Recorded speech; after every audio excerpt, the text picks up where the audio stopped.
Alhamdulillah di awal majelis kita pun secara rutin setiap malam Kamis sebelum kita mempelajari ilmunya Nabi kita Muhammad SAW, maka kita pun bersama-sama memuji Nabi kita Muhammad SAW lewat qasidah Muhammadiyah. Lewat qasidah kita memuji nama ataupun sifat-sifat Nabi kita Muhammad SAW, yang mana dikatakan seseorang yang memuji Nabi kita Muhammad itu merupakan hal yang sangat luar biasa di mata Allah Subhanahu wa taala. Bahkan banyak hal yang bisa Allah berikan untuk orang-orang yang memuji Nabi kita Muhammad SAW. Pujian yang pernah dihaturkan oleh sahabat Nabi kita Muhammad kepada Nabi kita Muhammad, yang pertama kali seseorang mendapatkan hadiah dari Nabi kita Muhammad SAW. Karena dikatakan di zaman Nabi kita Muhammad ketika beliau masih hidup, memang banyak sahabat-sahabat yang memuji Nabi kita Muhammad, banyak. Namun dikatakan yang pertama kali orang yang memuji Nabi Muhammad langsung mendapatkan kebaikan, langsung melihat hal-hal yang luar biasa dengan pujian tersebut adalah salah seorang sahabat yang bernama Ka'ab. Ini ada sahabat bernama Ka'ab. Ini sahabat bernama Ka'ab. Ka'ab ini merupakan orang yang benci dengan Islam. Ka'ab ini seorang penyair, namun syair-syair dia hanya digunakan untuk menghina Nabi Muhammad. Syair-syair dia untuk merendahkan Islam, bahkan menghina Islam. Ketika Nabi Muhammad tahu ini orang dengan syairnya menghina Islam, menghina Nabi Muhammad, maka langsung dikatakan oleh Nabi kita Muhammad, darahnya Ka'ab halal. Darahnya Ka'ab halal. Siapapun yang bertemu dengan Ka'ab, boleh bagi siapapun untuk membunuh Ka'ab tadi. Maka dikatakan begitu mendengarkan hal tersebut, maka kakaknya Ka'ab tadi mengatakan, wahai Ka'ab, engkau sudah diucapkan oleh Nabi kita Muhammad orang yang halal darahnya, maka cepat-cepatlah engkau ke Madinah, langsung bertemu dengan Nabi Muhammad dan minta maaf dengan Nabi Muhammad. Kemanapun engkau berlari, engkau mau berlari ke Nigeria, ada di situ sahabat Nabi Muhammad. Engkau berlari ke Afrika, bahkan ke ujung, atau engkau lari ke Habasyah, daerah Afrika, di situ juga ada sahabat Nabi Muhammad. Kemanapun engkau bakal berlari, engkau pasti bakal bertemu dengan sahabat Nabi Muhammad. Ujung-ujungnya engkau bakal meninggal dunia. Jadi bagaimana wahai kakak? Maka kakak tadi mengatakan, alangkah bagusnya engkau sekarang langsung ke Madinah minta maaf dengan Nabi kita Muhammad SAW. Maka Ka'ab dia berubah wujud, setelannya berubah. Alhasil jangan sampai orang tahu itu adalah Ka'ab. Maka Ka'ab tadi menyamar jadi orang lain. Dia langsung ke Madinah, dia bertemu dengan Nabi kita Muhammad. Dia bertemu dengan Nabi Muhammad, dia mengatakan, wahai Rasulullah, kalau seandainya seorang Ka'ab itu dia minta maaf benar-benar kepada engkau, apakah engkau memaafkan dia? Maka kata Rasulullah, iya. Kalau seandainya dia datang ke sini untuk minta maaf, niscaya pintu maaf terbuka selebar-lebarnya. Allah saja membukakan pintu maaf, apalagi hanya sekedar aku, kata Nabi Muhammad. Apakah benar? Diulangi sama orang tersebut 2 kali. Apakah benar wahai Rasulullah engkau bakal memaafkan dia? Iya, aku bakal memaafkan dia. Setelah mendengarkan ucapan tersebut, maka Ka'ab tersebut langsung mengatakan, wahai Rasulullah, akulah Ka'ab tersebut. Akulah penyair yang sering menghina engkau, yang sering menghina Islam dengan syair-syairku, yang engkau halalkan darahnya. Namun sekarang aku jujur, bukan aku takut dibunuh, namun aku benar-benar minta maaf dan bertaubat. Dan aku pun berjanji untuk ikut dengan engkau, beriman dengan Allah Subhanahu wa taala. Maka Ka'ab tadi beriman dengan Rasulullah. Setelah diterima maafnya, beriman kepada Allah Subhanahu wa taala, maka Ka'ab langsung di hadapan Nabi Muhammad dengan kepintarannya, dengan keahliannya, dia langsung memuji-muji Nabi Muhammad dengan syair yang sangat panjang. Dipuji Nabi Muhammad, tubuhnya, gerak-geriknya, sifatnya. Dia puji Nabi Muhammad di depan langsung Nabi kita Muhammad SAW. Apa yang terjadi ketika ada salah seorang sahabat yang memuji Nabi Muhammad di depan Nabi Muhammad? Apakah Rasulullah marah? Apakah Rasulullah tidak suka? Tidak. Dikatakan Ka'ab tadi mendapatkan burdah dari Nabi kita Muhammad SAW. Maka dikatakan qasidah burdah yang terkenal sekarang itu sebenarnya lebih tepat dengan sebutan bur'ah, bukan burdah tapi bur'ah. Kalau qasidah burdah itu yang lebih pantas disebut dengan bur'ah. Bur'ah artinya kesembuhan. Justru burdah ini, gosidah burdah ini lebih tepat diberikan kepada Ka'ab, sahabat Nabi Muhammad yang mendapatkan burdah dari Nabi kita Muhammad sallallahu alaihi wasallam. Alhasil bukan berarti orang yang mengatakan burdah salah, tidak, karena makna umum burdah tadi adalah orang yang memuji dengan gosidah burdah bakal mendapatkan burdah, bakal mendapatkan sesuatu dari Nabi kita Muhammad sallallahu alaihi wasallam. Maka dikatakan, kalau kita lihat cerita ini, Ka'ab tadi orang yang dibenci sama Nabi, orang yang dihalalkan darahnya. Kalau orang sudah dibenci sama Nabi, kira-kira Allah benci tak sama dia? Allah benci. Kalau seandainya Nabi nyari dia, kira-kira Allah nyari dia apa tak? Allah nyari dia. Allah nyari dia, Nabi nyari dia, Nabi benci dengan dia, Allah benci dengan dia. Namun perhatikan, cuman gara-gara dia memuji Nabi Muhammad langsung berbolak balik, istilah apa? Berputar 180 derajat, langsung berputar, berbalik 180 derajat. Orang yang dibenci sama Nabi Muhammad, yang dihalalkan darahnya oleh Nabi Muhammad, cuman gara-gara dia memuji Nabi Muhammad, Nabi tidak lagi marah sama dia, justru dia mendapatkan hadiah dari Nabi kita Muhammad sallallahu alaihi wasallam. Sama dengan kita lah, kita yang hadir, kita yang datang dari rumah kita masing-masing. Saya nak tanya, kira-kira kita ni dosa banyak apa dah? Kira-kira Allah ni rengam tak sama kita? Allah rengam sama kita, kita jauh dari Allah. Tapi mudah-mudahan gara-gara kita menjadi orang yang terus memuji Nabi Muhammad, mudah-mudahan yang kemarin, yang siang tadi kita dibenci sama Allah, malam hari ini kita menjadi orang-orang yang dicintai oleh Allah. Yang aturan siang tadi Allah mengatakan, wahai malaikat, beri si fulan bin fulan malam ni azab ataupun kecelakaan, aku benci sama dia. Mudah-mudahan gara-gara maghrib ini kita bersolawat, kita memuji Nabi Muhammad, Allah yang mengatakan kasih dia azab jadi berubah. Wahai malaikat, enggak jadi.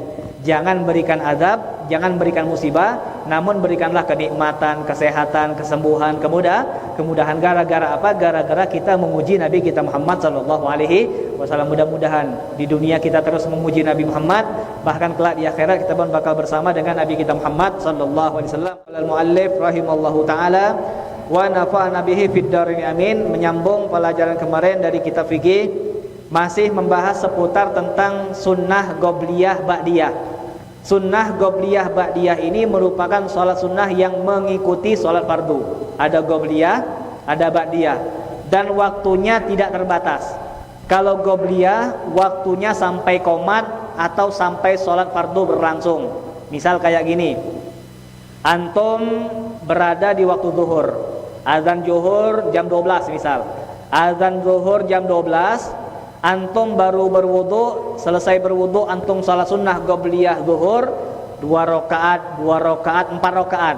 Ketika antum kepengen salat zuhur, tiba-tiba assalamualaikum, ada tamu datang, ngobrol panjang cerita, tamu pulang jam 2:30 misal, tamu pulang 2:30, lantas antum baru sembahyang zuhur. Tidak masalah, berjarak antara qobliyah zuhur jam 12, kita ngurus tamu dulu, selesai tamu pulang misal, baru kita zuhur di waktu jam 2:30. Ini tidak masalah, batasnya sampai kita mengerjakan fardu atau sampai qomat. Atau kalau seandainya antum zuhur berjamaah di masjid, antum qobliyah di rumah, tiba-tiba antum kepengen 2 rakaat di rumah, 2 rakaat di masjid. 2 rakaat selesai di rumah, kapan di masjid 2 rakaat, tiba-tiba qomat. Antum belum sembahyang 2 rakaat, baru 2 di rumah, 2 di masjid belum. Ketika antum kepengen sholat, tiba-tiba qomat, Allahu Akbar, Allahu Akbar. Apakah antum disunnahkan qobliyah? Tidak lagi. Ketika qomat berlangsung, ini kata ulama, seluruh sunnah hilang semua. Dengan adanya qomat, seluruh sunnah hilang. Wudu sunnahnya banyak, 3 kali hilang. Kalau lah qomat, wudu sekali ya lah. Allahu Akbar, Allahu Akbar. Jangan 1, 2, 3, 1 berpahala, 2 makruh, 3 makruh. Tapi kadang-kadang kita ini kebiasaan, kan kadang-kadang kebiasaan. Ini catatan yang perlu kita pegang. Kalau qomatlah berjalan, Allahu Akbar, Allahu Akbar, seluruh sunnah hilang. Tahiyatul masjid hilang. Kita sembahyang bukan berpahala, justru dibenci sama Allah, alias makruh. Sama dengan wudu. kalau wudu qomatlah berlangsung sekali-sekali jadilah. Niat nyuci muka sekali, tangan sekali, rambut sekali, kaki sekali, langsung ke masjid. Itu yang paling bagus dibandingkan 1, 2, 3 kumur-kumur pula. Tidak ada sunnah, justru makruh. Atau setelah cuci kaki baca doa, tidak sunnah lagi. Tidak sunnah lah lagi. Cuci kaki langsung cepat-cepat ngejar yang namanya takbir atau ihram bersama imam, daripada kita tidak ada sunnah lagi, tidak ada pahala lagi. Kalau seandainya kita bisa kedengar suaranya Allah, Allah bakal mengatakan jangan berdoa kejar imam. Maka ini kaidahnya, kalau seandainya ada qomat, maka seluruh sunnah hilang, sunnah wudu hilang, tahiyatul masjid hilang, qobliyah juga hilang. Bahkan kalau seandainya kita baru 1 rakaat qobliyah zuhur, Allahu Akbar, Fatihah, surat, ruku', i'tidal, sujud, kapan nak berangkat? Rubegak qomat. Sujud, duduk, sujud. Aturan nambah ke rakaat kedua, tiba-tiba pas kita sujud qomat. Allahu Akbar, asyhadu an la ilaha illallah. Apa kata ulama? Lebih afdol kita sembahyang sunnah tadi cukupkan 1 rakaat. Cukupkan 1 rakaat. Langsung habis sujud tadi duduk, tahiyat akhir, salam. Assalamualaikum warahmatullahi. Assalamualaikum warahmatullahi. Inilah dikatakan boleh kita meringkas tahiyatul masjid 2 jadi sikok. Cuman disikok keadaan. Kapan? Ketika ada yang namanya qomat. Maka dikatakan kalau seandainya kita saling bertunggu-tunggu, misal yang ni belum selesai, yang ni lah nyambung. Tuh, lah 6:30 hari ini misal. Yang ni belum, yang ni pula. Jemaah ni kadang-kadang cecak dah paham. Ya kan? Lah tahu yang qomat lah berdiri, itu kan kode namanya. Itu kan kode. Kadang-kadang kita lah tahu qomat tu bakal berlangsung, agak lah gitu. Nak ngejar sunnah tadi. Nanti dulu. Nah, ini dikatakan untuk yang qomat tadi, kalau seandainya memang tidak selesai, ada orang sembahyang tidak apa-apa. Tapi ingat, selesaikan dia sikok rakaat. Kita nunggu dia. Sikok dia pula. Ya sudahlah, ini terakhir. Kapan dia lah sujud 1, 2, sujud langsung. Allahu Akbar, selesaikan 1 rakaat. Nah, ini dikatakan semua sunnah menjadi hilang. Nah, ini dikatakan qobliyah. Itu waktunya sampai qomat atau sampai sholat fardu berlangsung. Kalau ba'diyah tidak ada batas sampai sholat yang kedua datang. Misal kayak sembahyang isya selesai, tapi kita kepengen ba'diyah di rumah. Kapan pulang ke rumah? Martabaklah siap. Cuman seloyang martabak tadi. Anak 14. Kalau kita sembahyang rembas martabak tadi. Jadi sembahyang lo apa? Martabak dulu bagi yang lapar. Dan bagi yang lapar atau mungkin bagi orang yang tidak konsen kalau sembahyang, kayak martabaknya lain bau dari pengkal kayaknya, bukan dari Tobu Ali kayak. Nah, daripada kita was-was kata malaikat, daripada kau pangkal Tobu Ali alo kau batal kan, alo kau makan. Nah jelas pangkal, jelas Tobu Ali. Ini makan dulu, kita makan dulu. Rupega habis makan ada yang nanya, ataupun anak kita, Pak ada PR lah, bikin PR pula. Misal habis bikin PR, ketemu ini ketemu itu, singkat cerita tahajud jam 2 baru kita ingat, ya Allah belum ba'diyah. Apakah masih boleh? Hukumnya masih boleh ba'diyah dulu, nanti baru kita tahajud, baru kita tutup dengan witir. Ini boleh sampai kapan? Sampai datang waktu sholat yang kedua. Di sini datang sebuah hadis dari Nabi kita Muhammad SAW yang juga diriwayatkan oleh Ummu Habibah, istrinya Nabi kita Muhammad sallallahu alaihi wasallam. Man shalla 12 rakaah fi yaumin wa lailatin arba'an qabla zuhri wa rak'atain ba'daha wa rak'ataini ba'da maghrib wa rak'ataini ba'da isya wa rak'ataini qabla subhi bunya lahu bihinna baitun fil jannah. Dalam sebuah hadis yang disampaikan oleh Nabi kita Muhammad sallallahu alaihi wasallam, Nabi Muhammad pernah berkata kepada Ummu Habibah. Kemarin kita sudah mempelajari bahwasanya sholat sunnah, qobliyah, ba'diyah atau tahajud, ini kebanyakan yang meriwayatkan hadisnya adalah keluarga Nabi Muhammad. Sayyidina Ali, Sayyidah Fatimah, Sayyidah Aisyah, Ummu Habibah, rata-rata istri Nabi Muhammad atau keluarga Nabi Muhammad. Artinya apa? Menunjukkan Nabi kita Muhammad itu kalau sembahyang sunnah bukan di masjid, tapi di rumah. Tapi tetap pernah ada sahabat yang melihat Nabi kita Muhammad sholat sunnah dalam masjid juga pernah. Bukan berarti tidak pernah sama sekali, bukan. Tapi menunjukkan yang paling banyak sholat sunnah yang dikerjakan sama Nabi Muhammad kebanyakan di rumah. Buktinya apa? Tandanya apa? Yang meriwayatkan hadis adalah istri-istri ataupun keluarga Nabi kita Muhammad SAW. Nabi Muhammad pernah mengatakan kepada Ummu Habibah. Ummu Habibah ini perempuan yang kaya awalnya. Ini merupakan putrinya Abi Sufyan. Abi Sufyan ini orang kafir, pemuka kafir yang kaya raya. Ini orang besar, orang kaya, orang terkenal, istilahnya orang punya jabatan lah. Kalau bahasa zaman sekarang kayak menteri, kan? Kayak menteri atau orang yang hebat, menteri atau gubernur, orang yang berpangkat, orang yang berpangkat di negara tersebut dan orang yang banyak duit. Nah, putri orang tersebut adalah Ummu Habibah. Nah, Ummu Habibah tadi putri dari pemuka kafir yang kaya, yang punya jabatan tinggi, yaitu Abu Sufyan. Ketika mendengar ada Islam yang dibawa oleh Nabi kita Muhammad, maka Ummu Habibah langsung berpindah agama. Berpindah agama dari kafir menuju Islam, beriman dengan Nabi kita Muhammad SAW. Kata Abu Sufyan, kau nak masuk Islam boleh, tapi siko seluruh jabatan kau ataupun harta kau ambil semua. Kau keluar dari rumah ni jangan bawa apa pun. Kau tak ada dapat apalah, harta kau tak dapat, nama kau tak dapat, dan bisa jadi kau dikata sama orang, kau bakal dihimpit sama orang lain. Apa kata Ummu Habibah tadi? Ku tak peduli dengan harta, ku tak peduli dengan ketenaran, ku tak peduli dengan jabatan. Aku hanya peduli dengan agamanya Allah, Nabi kita Muhammad SAW yang membawa kepada aku. Ini hebatnya Ummu Habibah. Dia lebih memilih agama daripada dunia, daripada jabatan. Namun kita perhatikan zaman sekarang, berapa banyak orang-orang yang menjual agama demi jabatan, demi harta. Tengoklah nanti kapan 2024 kira-kira yang nyalon nanti berubah jadi ustaz apa tak kira-kira? Berubah jadi ustaz.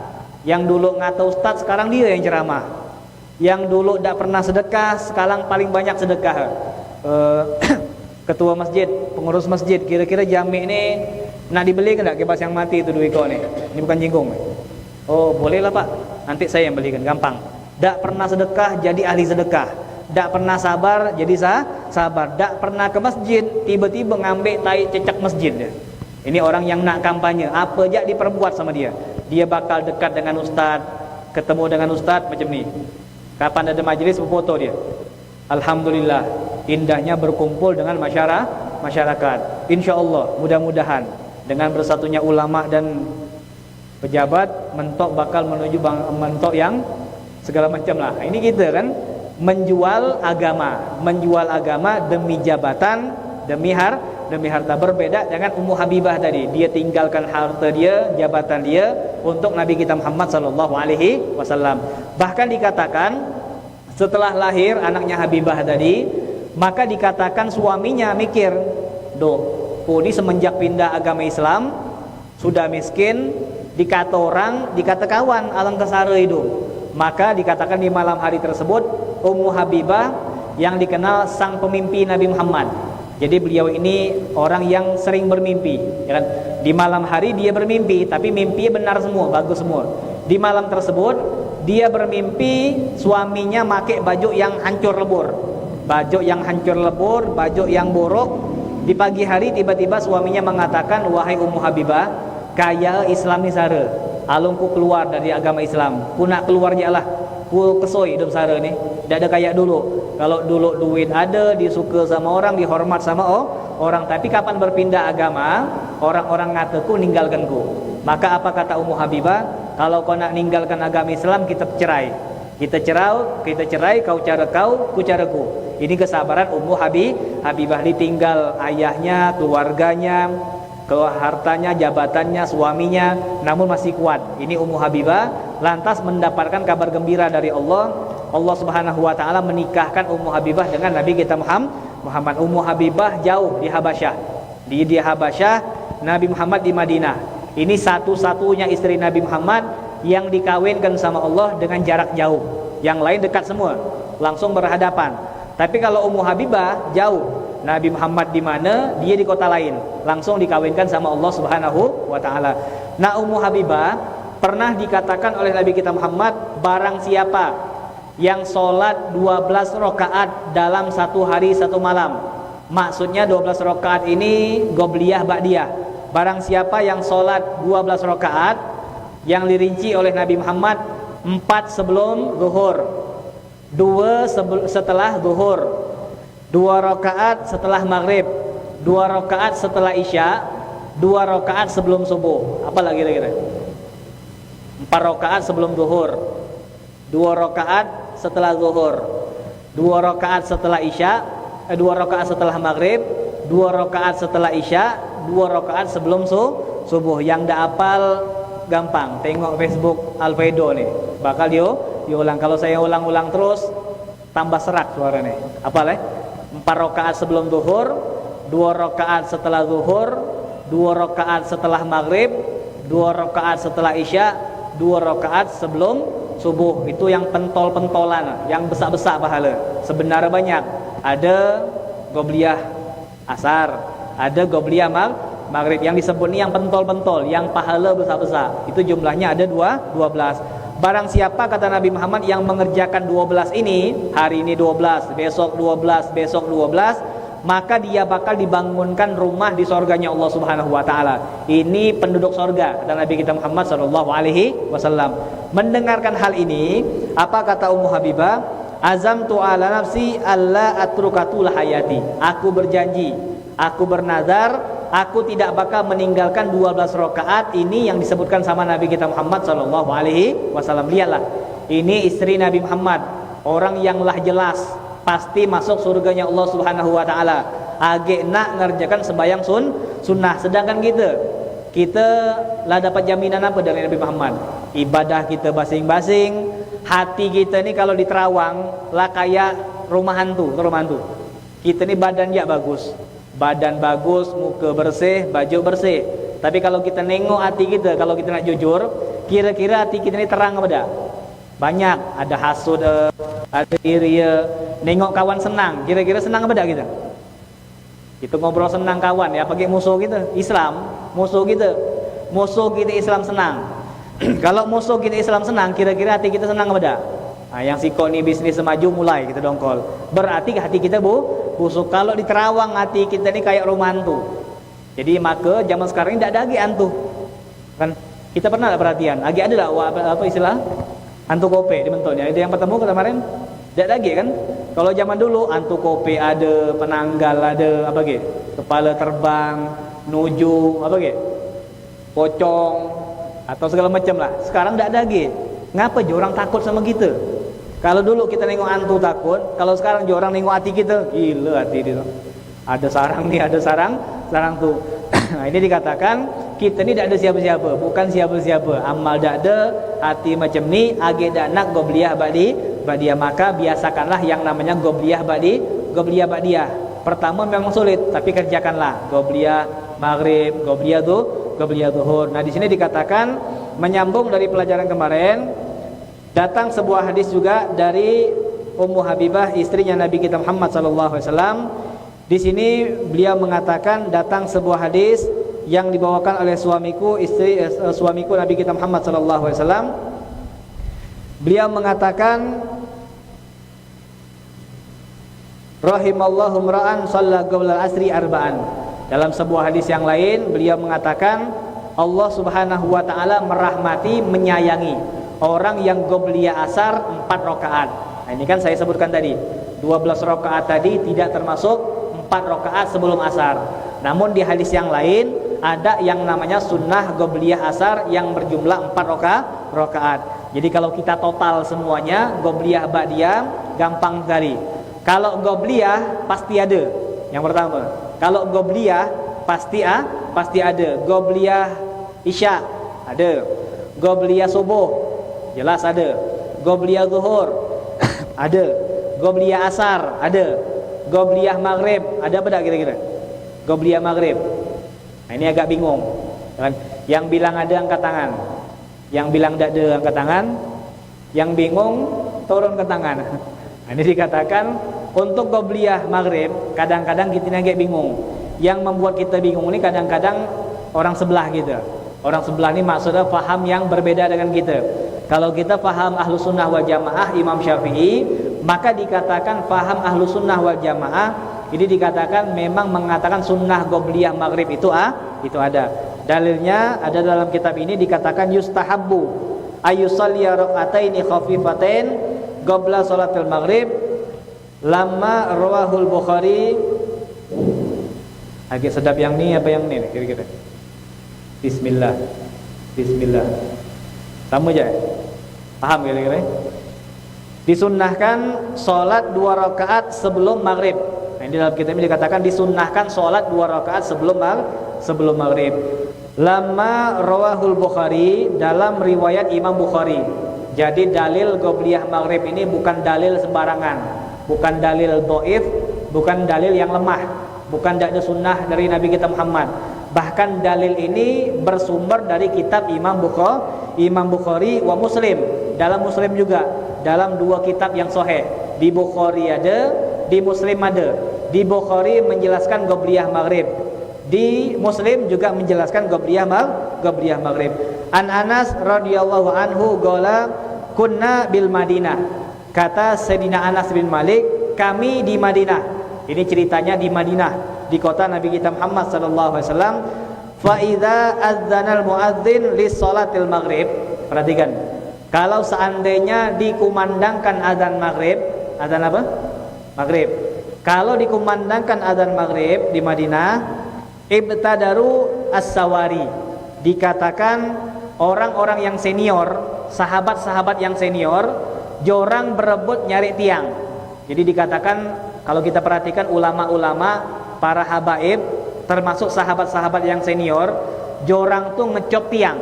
Kebanyakan mereka sholat dekat tiang. Kenapa? Mengambil sunnah Nabi Muhammad. Kalau kita sembahyang di sini, walaupun ada sejadah, tapi kayak ada enak. Nanti orang lewat singkul sama kita pun sholatnya kurang bagus. Jadi jorang masing-masing ngincer tiang.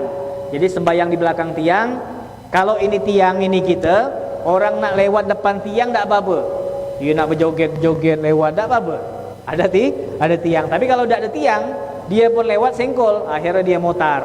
Dan kita pun tak enak. Tuh, gara-gara aku sembahyang di sini, atuk-atuk tadi lah sudah gini-gini, mutar bola. Tak husuk gitu. Maka dikatakan sahabat, para ulama, termasuk ustadz, atau kalau di pondok pesantren para kubar, orang-orang yang besar, jorang tuh ngecop tiang-tiang. Jadi istilah tiang-tiang ini tempat orang-orang besar lah. Tempat orang-orang besar di tiang, di samping, di sini. Perhatikanlah di jami ya macam tuh. Siapa yang berani nganggu tempat bangtar di jong? Tak berani kan? Kalau antum nak ngambil 20 tahun dulu. Nah, 20 tahun dulu baru boleh. Nah, di tempatku nih. Kalau bangtar tak apa-apa. Ya kan? Bukan berarti haram, bukan. Tapi dikatakan memang kayak gitulah sahabat Nabi Muhammad. Jadi yang senior-senior tuh memang jorang punya nama. Maka dikatakan perlu kita lestarikan. Kalau memang ada orang tua, ada senior di masjid ini, perlu kita hormati. Dan perlu kita hormati, perlu kita segani. Karena memang termasuk ajaran dari sahabat Nabi kita Muhammad SAW. Sahabat yang muda dengan sahabat yang tua, nunduk jorang. Sama dengan tarim. Kalau kita perhatikan di kota Hadramut, tarim, yang tua-tua tuh di depan kalau acara. Yang tua-tua di depan. Ustadz di depan, ngadep orang tua. Termasuk saya punya keluarga juga, tidak perlu disebutkan nama. Dia bukan ustadz, bukan, tapi gara-gara tua tadi di depan. Ini adab, mengikuti kebiasaan sahabat Nabi kita Muhammad SAW. Jadi dikatakan ibtadaru as-sawari, sahabat-sahabat yang senior, halaman 46. Sahabat-sahabat yang senior, mereka langsung berebut tiang-tiang masjid Nabi kita Muhammad untuk sholat 2 rakaat. Kullu wahid fayarkauna rak'atain. Dikatakan mereka sholat 2 rakaat. Yang sikok ni 2 rakaat, yang sikok ni 2 rakaat, yang sikok ni 2 rakaat.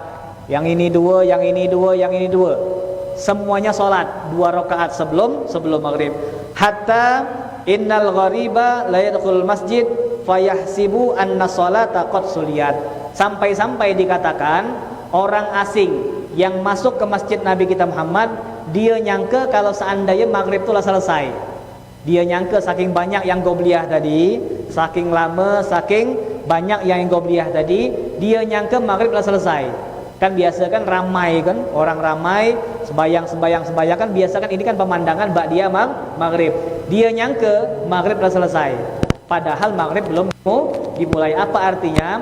menunjukkan bahwasanya qobliyah maghrib sudah ada di zaman sahabat Nabi kita Muhammad sallallahu alaihi wasallam, dan alhamdulillah Masjid Jami pun masih melestarikan sunnah Nabi kita Muhammad sallallahu alaihi wasallam.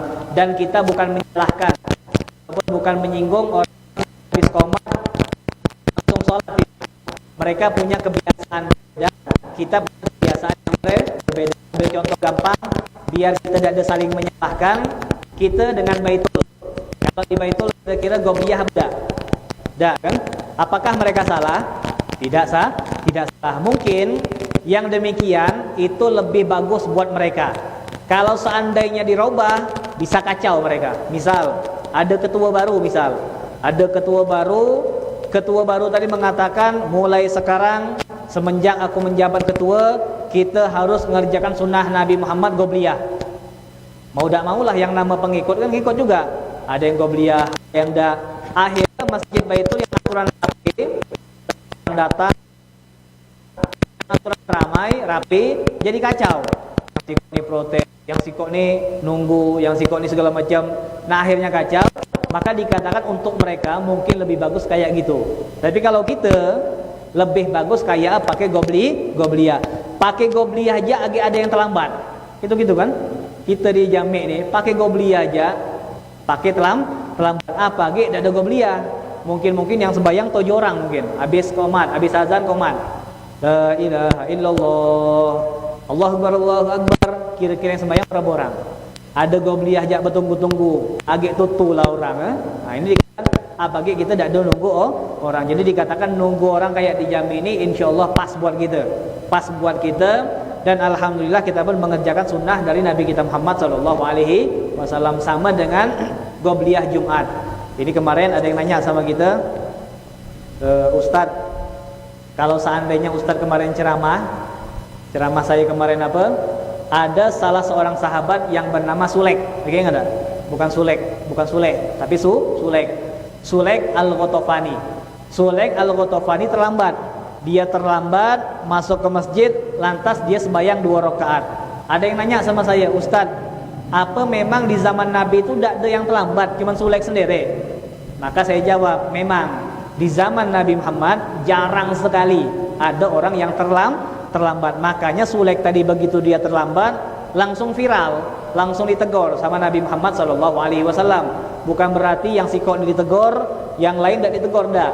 Menunjukkan di zaman Nabi Muhammad mereka sudah kumpul semua. Sama dengan salat-salat yang lain. Kalau Jumatan mereka sudah di masjid semua, lah di masjid semua baru datang Nabi kita Muhammad sallallahu alaihi wasallam. Paling-paling yang terlambat orang-orang yang benar-benar punya uzur. Orang-orang yang sakit, orang-orang yang tua, yang tidak sanggup nunggu lama-lama, atau kayak Sulek tadi. Ini dikatakan orang yang rumahnya jauh. Tapi kalau kita dikatakan khotib lah setengah, ngoceh lah panjang, kita baru datang. Sudah terlambat pakai bilang pula, alang lama ceramah nih. Nah, inilah terlambat ngeruceh pula. Ini kita beda dengan zaman Nabi kita Muhammad sallallahu alaihi wasallam. Alhasil gampang sekali kalau qobliyah ada semua. Qobliyah maghrib ada dalilnya dari Bukhari Muslim. Qobliyah isya ada, subuh ada, qobliyah zuhur ada, qobliyah asar ada, qobliyah maghrib tadi barusan ada. Tapi kalau ba'diyah hanya ada beberapa yang tidak ada. Yang tidak ada ba'diyah tadi ba'diyah asar tidak ada. Ba'diyah subuh tidak ada. Yang lain ada. Ba'diyah maghrib ada, isya ada, zuhur ada. Yang tidak ada cuma 2. Asar sama subuh. Jadi jangan sampai antum habis asar Allah kesorban bagi mama. Oh. Wih, ahli sembahyang nih. Kau sembahyang apa? Alhamdulillah, saya sudah mengerjakan ba'diyah asar. Nah, ini dikatakan orang yang kelewatan surga. Jadi di surga dilempar sama malaikat. Kata Allah, lempar dia untuk surga. Kelewatan, masuk neraka. Ini kelewatan ibadah. Ini dikatakan tidak ada yang namanya ba'diyah asar, tidak ada yang namanya ba'diyah subuh. Yang tidak ada cuma 2, asar sama subuh. Ba'diyah tidak ada. Tapi kalau qobliyah ada semua. Mudah-mudahan kita bakal melanjutkan pembahasan masalah faedah-faedah qobliyah ba'diyah nanti di waktu yang akan datang.